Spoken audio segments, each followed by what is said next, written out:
Ageless by Tim Roll Pickering from the 31st of the 7th, 03. Victorian Britain is an exceptionally popular era for television, and so it should come as no surprise that several Doctor Who television stories are set there. But whereas other stories have used the period as a backdrop to the events, Ghostlight goes straight to the heart, exploring one of the greatest scientific debates of the era and examining a part of Victorian society at the same time. Period drama is something that the BBC's designers excel at, and Ghostlight is blessed with some highly realistic sets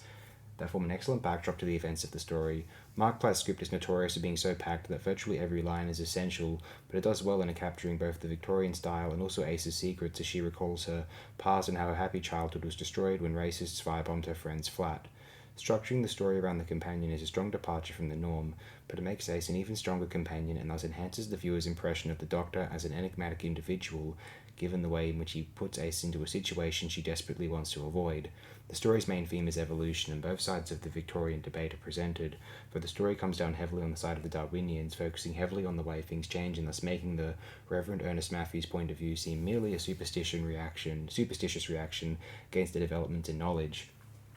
The theme works on many levels as different characters develop and evolve throughout the course of the story, while some fall and devolve. The change in positions between Control and Josiah Samuel Smith is the most obvious, but by no means the only one, with Ace evolving into an ever stronger character while Light evolves from his arrogant position of power as he realizes how evolution is affecting even him.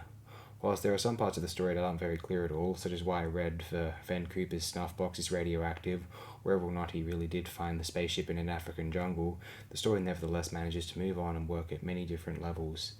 For the video generation / fans who can watch the story time and again, there will always be some new angle to spot and delight them, but even for the viewer watching it only once, there is a highly rewarding adventure to be enjoyed. The cast is near uniformly perfect throughout the story, with the top honours going to Carl Forgoyne as Nimrod, who plays the part superbly by appearing a simple servant at first, but in reality being a loyal worshipper of light who knows far more than he reveals. Ian Hogg plays Josiah Samuel Smith as both the initial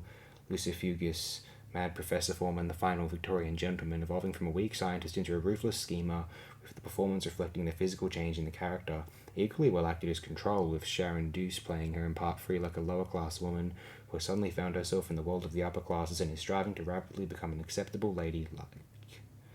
The production rarely falters, with only the husks failing to inspire, but fortunately they are not seen for long on screen, and are for the most part covered by their suits. Otherwise the sets are wonderful, as are the costumes, and Alan Wareing's direction enhances the production no end, as does Mark Ayer's score and the animal noise sound effects. The video effects also work well, adding little touches such as the stuffed animal eyes lighting up or showing Light slowly adapting to his new physical form. Ghostlight is a tale that works on many levels, but is realised so spectacularly strongly that it has not aged at all.